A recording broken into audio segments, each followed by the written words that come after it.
You've landed at the 13 Moons Women's Temple podcast with your hosts, Sam and Leila. Of this year, 2023, a 7-year, and a year which we're really excited about. We think that it's going to be a year of deep transformation, and I've been really contemplating this, and one of the things that has struck me is I think this is going to be the year where the work that we have been doing for a long time now, and many of you have been doing with us or are doing in your own right, is suddenly just not going to be strange anymore. It's going to be very normal, and it's going to be really seeked and really honored and really wanted in this world. And so we are and have been those light bearers for these times. And as we begin this year together, one of the first things that I want you to do is just a bit like Mirka was saying so beautifully before about this practice of self-love, really acknowledge the work that you have been doing for yourself within your homes and within your communities. And for those of you that have struggled, maybe sometimes within the many different healing, yoga, spiritual realms in which some of you will work and spend time, just know that I really believe this year is going to see a massive shift, and it's our time. It's time for us to really rise together as women and deeply remember the place that we hold here on this earth. So just breathe that in before we do anything else.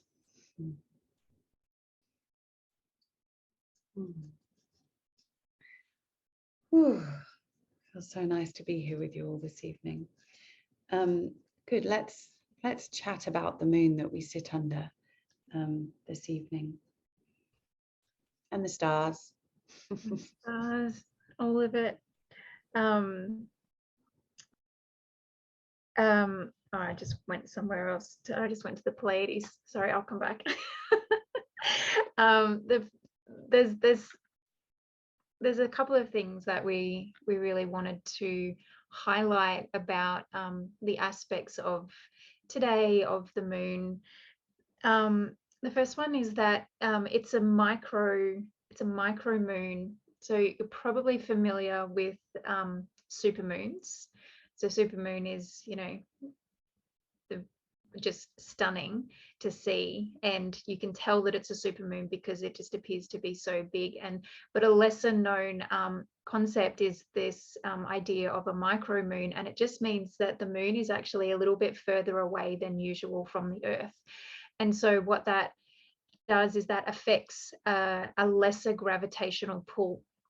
So where a supermoon would have a bigger gravitational pull, it's where we have king tides, it's where the psyche and the subconscious mind is a little bit more erratic around a supermoon. A micromoon means that we're actually in a lot more of a fluid state. If anyone's seen Avatar, the floating islands, they float because there's very low gravity. And so we're in this sort of place right now where the gravity is not as light as that, but it just means that nothing's actually really pulling on you as much as it usually is. The moon is not pulling on the fluids of the body. And so the mind can be a little bit more imaginative, a little less like attachy. We're not attaching to thoughts, we're not attaching to ideas. It's a really beautiful time where beliefs can be fluid, where ideas can be fluid. You don't need to settle or decide on anything right now.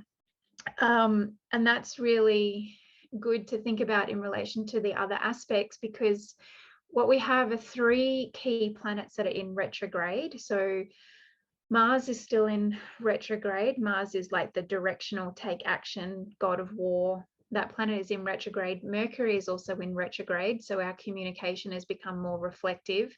With Mars in retrograde, we're less take action and more go inward. And then also Uranus is in retrograde, which means that we're coming into, Uranus retrograde means we're having an internal transformation rather than we are externally needing to transform that which is external to us. This is what is being transformed on the internal. So this is a very fluid, a very spiritual, but also somewhat of a mental process with these planets retrograding, and so beautifully aspect with this micro full moon. So the light is shining on this, but we don't need to feel like we're being pulled to behave or to be or to perform or to achieve. It's a very creative, inspired time. And the juxtaposition of this is that, you know, we come into the new year and it's supposed to be, right, it's the new year, new intentions, New Year's resolutions, all guns blazing, let's go back to work. But none of us feel like that. And importantly, you may actually also be feeling like nothing has actually changed. It's not like there was an ending for there to be a beginning. And what we're really noticing, and Sam and I are going to be talking about this quite a lot this year, is that our concept of time and the concepts and the structures and the matrix that govern our the way that we organize and orchestrate our lives with time and calendars and dates is actually in a state of change. And while the calendar has turned from 2022 to 2023, we've gone from December, the end, to January, the beginning. Internally, you may not actually be feeling like that is actually what's happening. And that's because seasonally and cyclically, spring is the beginning. And the summer solstice is the full moon, which was just before Christmas. And we are in a state of fullness right now. And we're going to be coming towards harvest and autumn in a couple of months' time. And so it's not actually the beginning of a year to begin a new year. We are in the middle of a major cycle.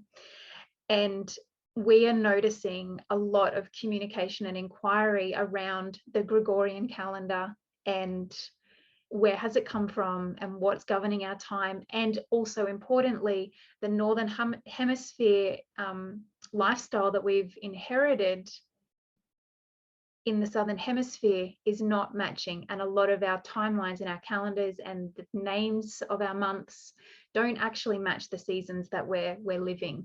And so right now underneath this full moon, it's a really exquisite time to start to contemplate, well, how do you actually feel about the way that you are organizing yourself going into 2023?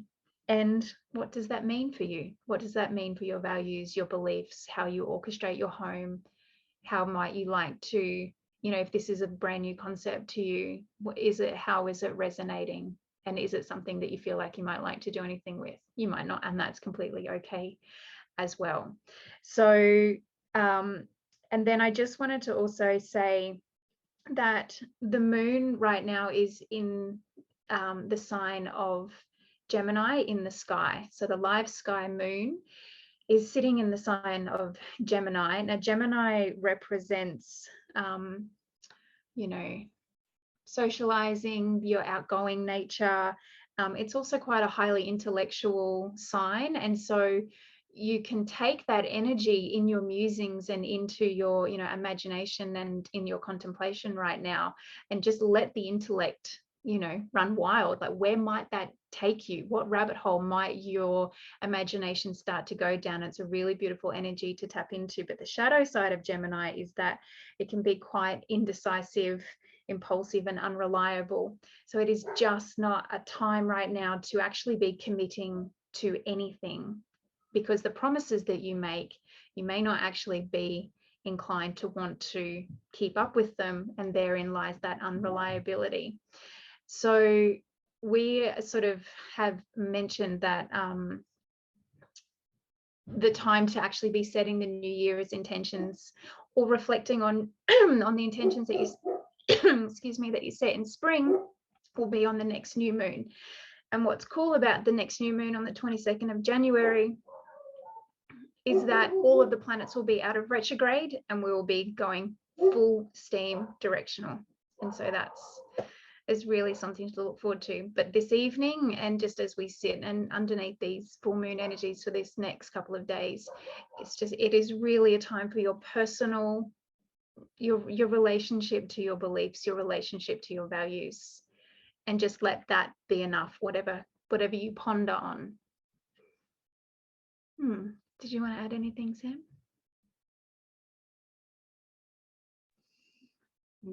Not really. I think yeah, that's everything that we're feeling. I think it's such a powerful time to sit and reflect on this, on where we are in terms of the seasons. And I think we have a real opportunity as we walk into this year to actually make a commitment to ourselves to honor the seasons that we're in and to acknowledge that. So we are in the fullness. I mean, we're in full party season.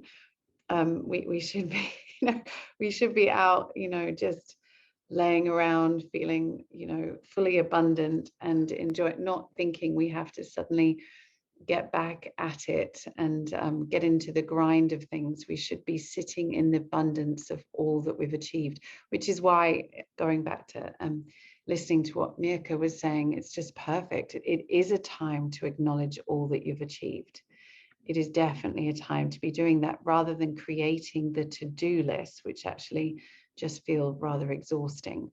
And so when we think about that, and it's just so simple, it just brings such a sense of peace to us and to our homes, and stops us feeling that sense of overwhelm. So I just encourage you to really sit with that. We're going to keep reminding you this a lot through this year. And our main theme for this year is going to be, how can we get back in touch with the natural rhythms and cycles of nature and of the world outside your door? Again, if you haven't already, get a mulberry bush. I just planted 2 more, so exciting. So we need mulberry bushes to help us observe the cycles of nature. So find one that you can observe. Thank you for all those beautiful words, Leila, and guidance. Susie did send me a question after our little check-in about the astrology tropical sidereal. So I'm conscious of time. If you have to go, you can go. But if you're interested in this, I'm just going to explain it quickly. But otherwise, you can feel free to pop off. Sidereal astrology is, hang on, let me just take this off. There we go. Now we're all together. Sidereal astrology means real-time sky. So it's how we describe the planets actually as they appear in the sky. Tropical astrology, which is what is the popular, which is if you just follow astrology, it's most likely tropical astrology.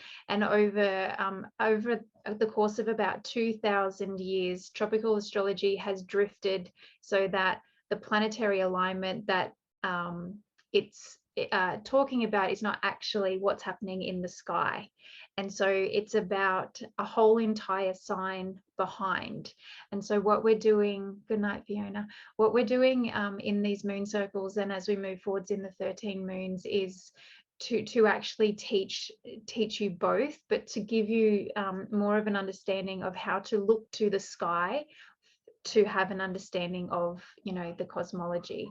And so tropically, the moon actually, they're saying the moon is in Cancer, which is a whole sign behind Gemini. But if you look in the sky right now, you'll see that the moon is in Gemini. It has nothing to do with the hemisphere that you're in. This is a global experience.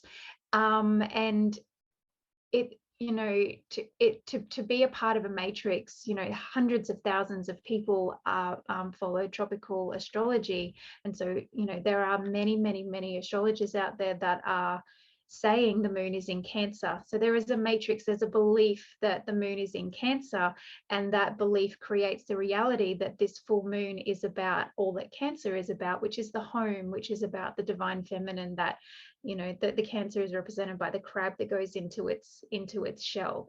And so we're a part of a change in dynamic and a change in paradigm of astrology, where we have a mass belief system saying the moon is in Cancer, but sidereally or real sky time, the moon is in a different sign. So I just wanted to explain that, because it's hard to kind of get that in at the beginning when we don't have a lot of time, but we will continue to touch on this as we go. And if you're interested and you're confused, that's completely okay, because it is a very confusing concept to start to think about. Yeah. So anyway, I hope that answered your question, Susie. Yeah. Okay, awesome. And one of the best things that you could do, which we really encourage you to do right now, is to get an app on your phone that shows you the night sky. So we both use an app, I can't remember what it's called, Skyview on our phones. And so, for example, just to, today when I was sitting on the beach, I was double checking, what's there. And so I just sat and moved around until I found the moon. And once I found the moon, I could see which constellation was actually behind the moon. And so it just means that you can actually see what's happening in the sky. And that helps you to get clarity, because it's actually what's there. And I think this is what we're all looking for right now. We want to actually be working with what's there. And it is actually available to us. This knowledge is available to us on our phones. And so it's not even hard for us to do that anymore. So it's as simple as that, just get the app and start looking. And then from there, you're going to start to just ponder a bit more. And that's a very good thing to be doing right now. Yeah. Belinda, I'm using the modern tarot reader. We'll post a photo of the card draw that we do on our social media as well, so you can have that. You'll be able to record that reading. But yeah, the oracle was just like so with us tonight. How cool is that? Yeah. Yeah, lovely. All right, well, thank you everyone. Pardon? I just was asking if there's any other questions. Close. No. Well, I have a question. It's just in relation to the sidereal. If it's not, Leila, to do with your own hemisphere, then, and it's a global thing, and you're whatever star sign behind, if you were to look at, like as you said, Sam, you looked at the app and saw what you saw, are you seeing something that's to do with Gemini, or what are you talking about when you say what you're looking at in real time? Western things. Yeah, so if you download that app and have a look on your phone, when you see the moon, what you'll see, the constellation that is there is Gemini. Now, all it means is that Cancer is still there. It just hasn't quite arrived behind the moon yet. So it will pass through, because we're always passing through. Everything passes through.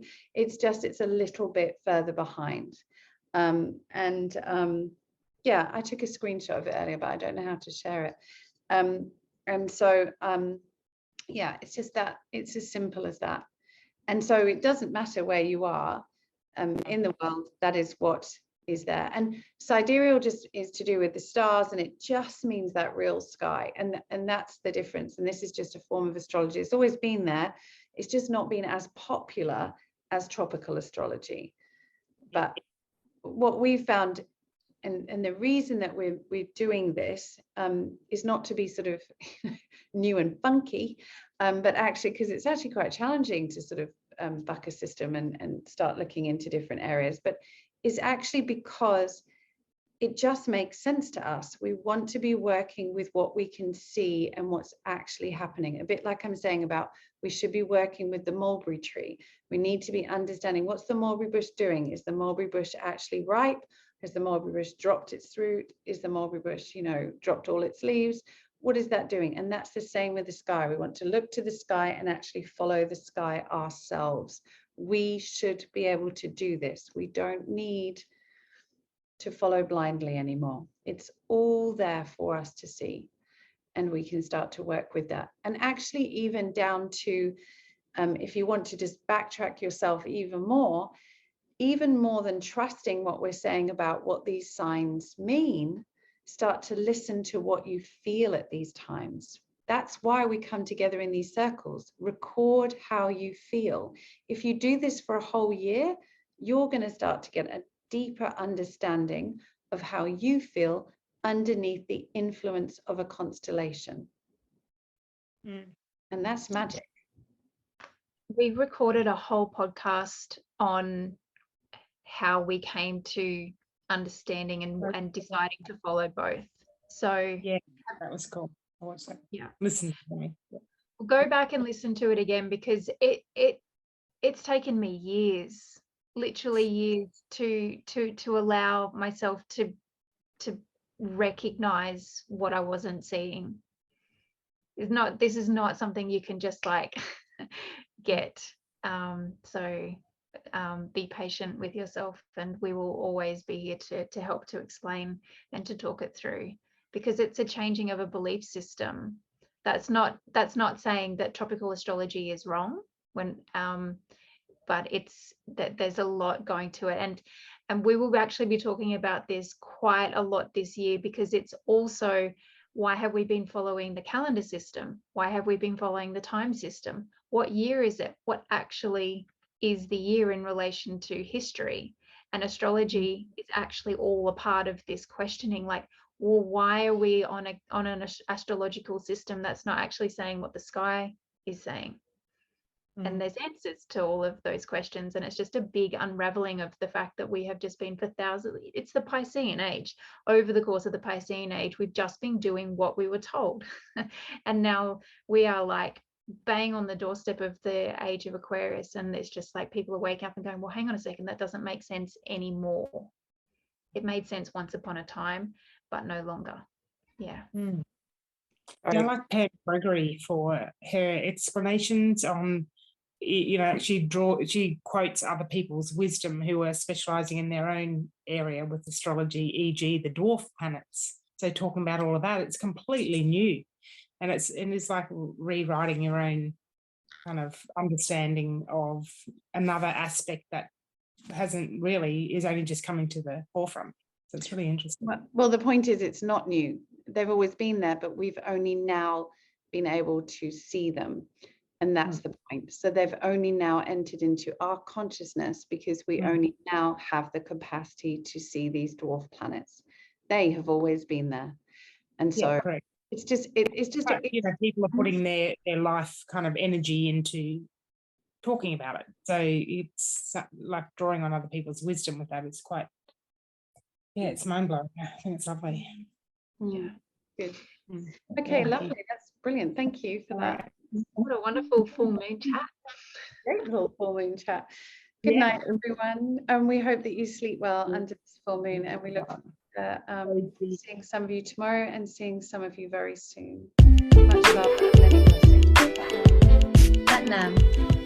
Thank you for taking the time to be with us on this podcast episode. These are sound bites and conversations about things we think are important to support the collective ascension towards more love, acceptance, hope, and harmony on the planet Earth. Together, we can continue to support each other through conversations that need to be held. If you've enjoyed this episode, please do share it with your people. We would love it if you subscribe to our channel and even rate the podcast if you feel called to. You can also find us and follow us on Instagram, Facebook, YouTube, and Spotify just by searching the 13 Moons Women's Temple.